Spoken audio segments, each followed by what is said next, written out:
Nakapag-check-in na kami. Wow! Imagine mo, malapit lang to sa inyo sa Presto. Nila hindi siya lake, parang dagat. Order kami kanina sa Domino's. We're here in Lowood Bay. Mag-canoe kami.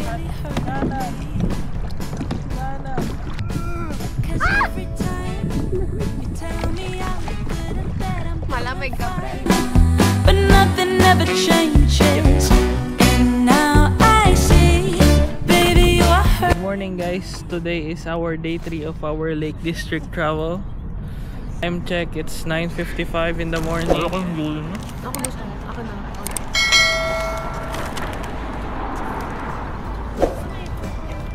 Oh. Ako na. Hi guys. Hello. Akyat tayo. Makinig ka ha, kasi ikaw hindi pwede. Paano makinig ng isang...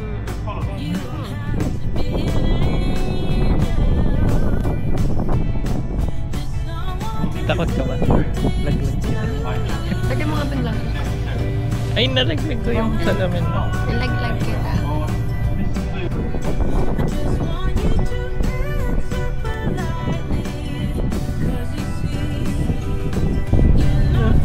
Yun, may pa rin bahay doon. Wow. Kung sa kabila may mga puno-puno doon. Gano'n. Uy, turo-turo. Kapag nandito din kayo, may dadaanan kayong mansion. Laki man. Guys, quick update lang. Nakasakay na kami sa bus kanina. Pero sabi kasi ni Danica next stop. Tapos ngayon, kailangan namin maglakad ng 22 minutes tuloy. Sino may kasalanan? Ikaw. Hello, sure ka next stop ako. Bakit ako? Tapos sabi mo, pindutin ko pa. Kaya pinindot ko Before tayo kagad. sumakay. Eh, ang Before tayo layo. sumakay, tinatanong kita para... Sabi ko, bus interchange 1. Tinanong mo, sabi mo nung una, isang stop lang naman tayo. Kaya nga. Oo, isang stop. Dapat in-Uber na lang natin hanggang dun. Parehas lang yung bakit ng bus. Ilang minutes pa? 20 minutes pa. Nakaka 2 minutes pa lang tayo. Dami na reklamo eh. Wait lang, baka mali yung direction natin.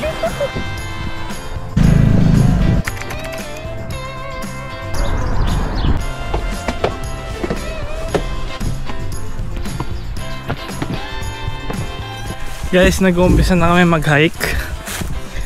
What do you feel? You alright? Grabe. Mag-Uber tayo babalik. Pero sobrang kakuribot tapos biglang Uber na bigla. Ano yung pa ako dun sa ano eh? Sa hagdan. Kakave pa tayo. Grabe, may mga bahay pa dito.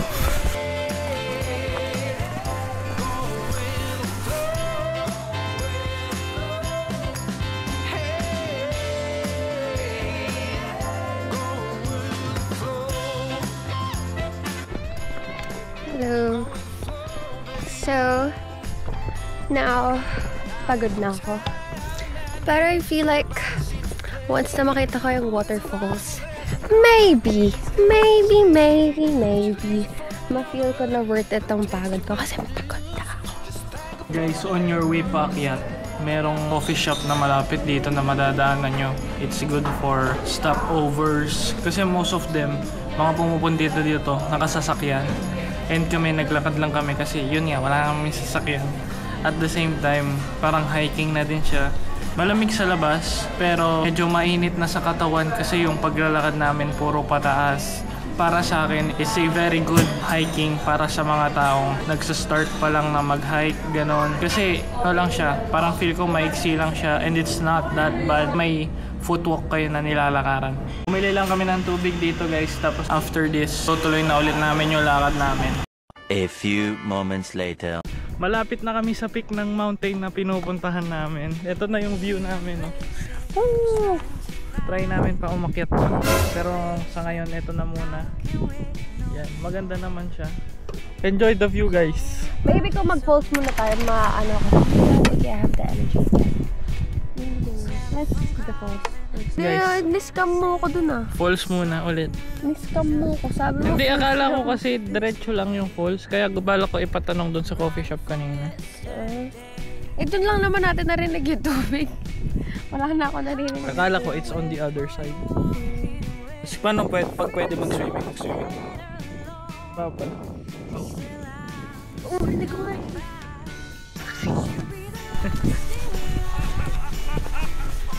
Uy! Kaya ba? Dito na kami sa waterfalls. Kung saan visible yung waterfalls, ayan. Ito. Bakit may ganito rin tayo? Kaya nga dapat aware. Sana sa mga nanonood dyan, kapag pupunta kayo dito, magdala kayo padlock. Tapos try nyo balikan kung nandito pa. Sa baba ng waterfalls, medyo konti lang yung bato. Joke. Parang ano siya eh, bato na may konting tubig. Pero yung sound very satisfying. Ito yung mga pampatulog eh. Diba? The middle of nowhere, may bridge siya guys. Tapos sa gitna siya ng mga waterfalls. Kandahan din dito, pwede ka din tumambay doon, ayun no, doon sa puwan doon. Pwede din mag-swimming siguro dito lang. Ayun doon tayo dumaan no. Pag malapitan, ganito ka-clear yung tubig. Ayan yung bridge kung saan kami kanina.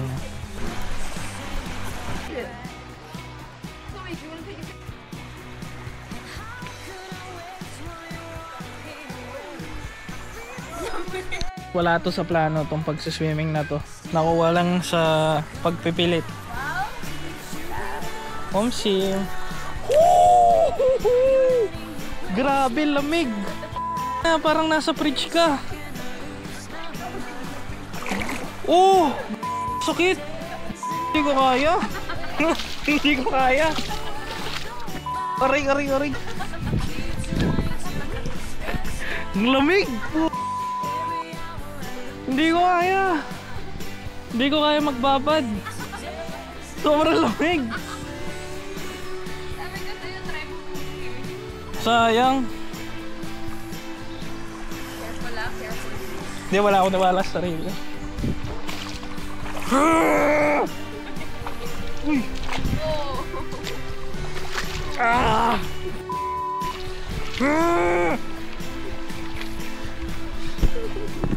Ang lamig. Kakasakit ako dito. Di siya recommendable. Klaseng lamig yun. Ibig sabihin sobrang linis na mo, ano? Kaya pala wala nag-swimming. Magbabad na lang ako ng paa pala. Guys, change of plan. Bababad na lang tayo ng paa. Pinutok ko pa naman dun yung camera ko. Akala ko makakaligo ako.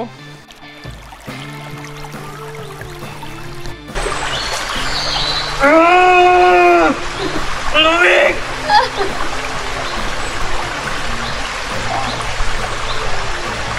Pero hindi mo kapag nagdagdagan. Ano, pastahan? Kapag kasi ng bata sa akin. Madamihan ng bounce.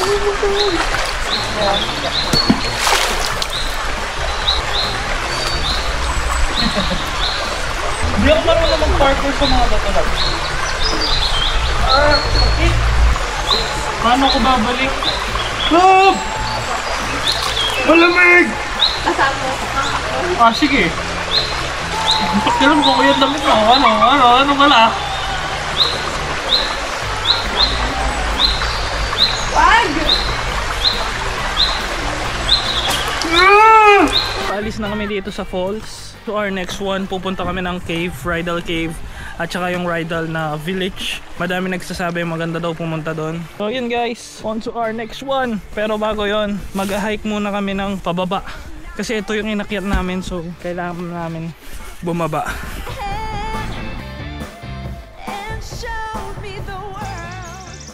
Lipat ko kayo dito sa Insta360 X4 kasi isa lang yung memory card na madami pa yung laman yung storage, tapos yung Insta360 na action camera ko low bat na, so pinagpalit ko sila and nandito kayo. Sana maganda pa din yung quality. Sobrang ganda dito guys. Nandito kami doon sa Rydal Water. Dadaanan nyo siya kapag papunta kayo ng Rydal Cave. Hindi siya ganun nakakapagod kasi nakaka-inspire pang pumunta sa Rydal Cave. Kasi binibigyan niya tayo ng inspiration with this scene na parang oh, sobrang worth it na pumunta doon. Ito na yung pick na gusto mo, diba? Yup! Daming bata. Hello! Heart.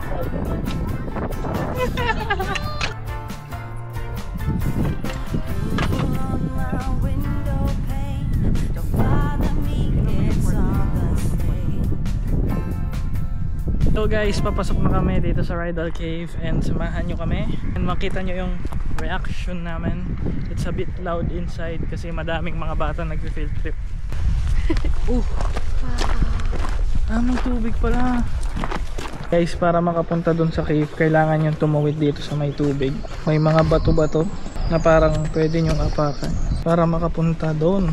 Kita nyo ako guys. Tapos may mga tubig-tubig din na kailangan nyong ilagan. Tapos ito yung pinakamalaking bato na kailangan.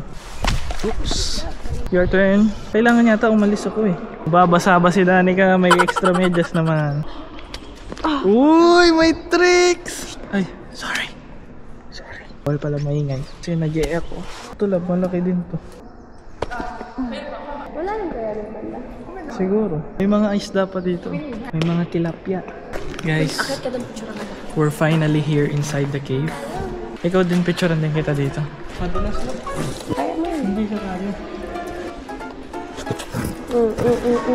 Wow. Oo. Akit ka pa doon.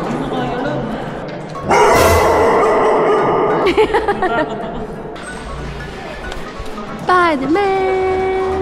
Pangit tignan ng jacket. Tanggalin mo yung jacket. Bagat! Kami mo diba? Uy! Dadali na.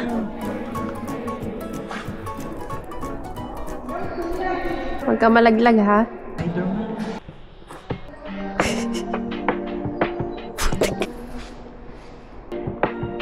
Putik. Sa tingin mo maabot ng legs ko yun. Solid. Lamig eh, no? Grabe guys, ito yung Rydal Cave. Tapos may tubig. Touch it. May nagsulat pas dito. Tingnan mo to, love. Basa yun. Pinagpapawisan yung bato guys. Kinakabahan siguro siya. Sobrang ganda, grabe tong Rydal naman. Parang outside UK na to. Sa mga di pa nakakapunta, punta na kayo. And make sure na kada biyahe nyo, palagi ma-extra socks, ma-extra brief. Mabigat man siya, pero kapag nangyari yung aksidenteng mabasa sila, it's gonna be worth it. Guys, we're outside Rydal Cave. Pero bang cave doon na dinaanan namin na isa, pero super dangerous, pero titignan namin. Tapos ang dami mga airplane dito na parang UK Army airplane. Nakakatakot. Hindi pala ako pwede mag-militar. Akala ko kaya. Kasi, akala ko lang kaya ko. Pero naririnig ko pa lang yung aeroplano. Natatakot na ako. Siguro kung kasama ko si na mama, okay lang. Tignan mo siya. Kaya natin yun. Hindi natin kaya yan, love. Gusto ko ng ano, love, lechon paksiw. Alam mo yun? Tira-tirang lechon. Hindi, birthday na ulo. Sarap din nun, no? Grabe ang cravings yan.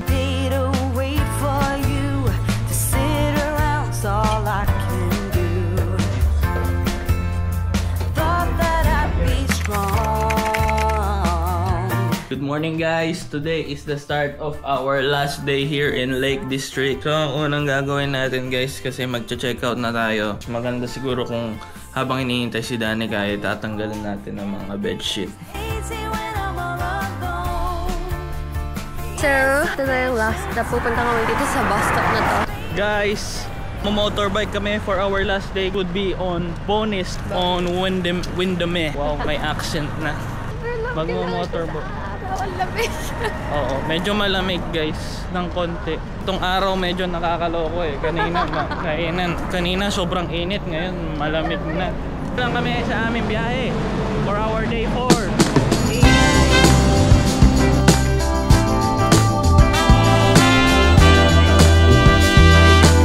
Here at the motorboat, kami dalawa. 40 pounds an hour, 65 per 2 hours.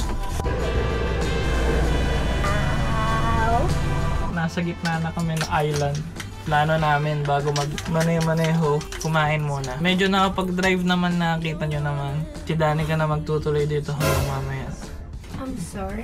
Kailangan bang gusto mo mag-drive? So kanina guys, pumunta pala kami dun sa stop na kainan na madadaanan nyo din pag papunta kayo ng entrance na Bowness sa may Windermere. Grabe ang laki ng lake na to guys. Parang nga siyang dagat eh. Sobrang laki. Hindi ko alam kung overacting lang ako pero. So dito naman yung in-order namin pagkain. One I've ordered ham and cheese roll. Ito siya guys.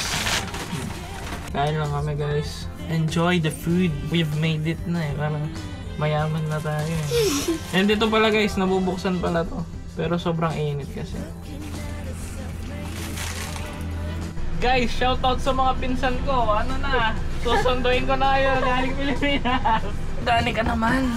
Ako magdadrive at ako'y mag-video-video. Mag-video-video ba? Woo! Your turn, your turn. Wala ka dyan. Di ba pabayaan ka lang may ganun ba? Kontrolin mo din. Parang wala naman nangyayari. Yan. Tapos ibawiin mo yan. Yan. Tapos straight na yan. Yan. Uy, may ano sa harap natin. Gilid na yun. Saan? Yun o. Ang layo pa niyan. Ayos na. Guys, pakita ko sa inyo yung labas namin.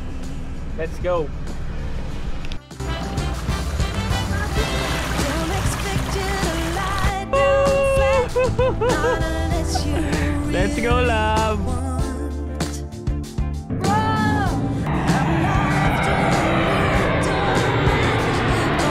pretty thing to flaunt. So if you got plans for us tonight, for this here thing to turn out right. Tapos na ang aming dinner holiday life. Guys, hanggang dito na lang yung vlog. Kita-kits ulit next time. Bye, like this trick. Bye-bye vlog. Like, subscribe, comment para ma-experience na namin ang Millionaire Day Life for a lifetime subscription. Please. Peace. You should know. Subscribe, live subscribe. Like kasi.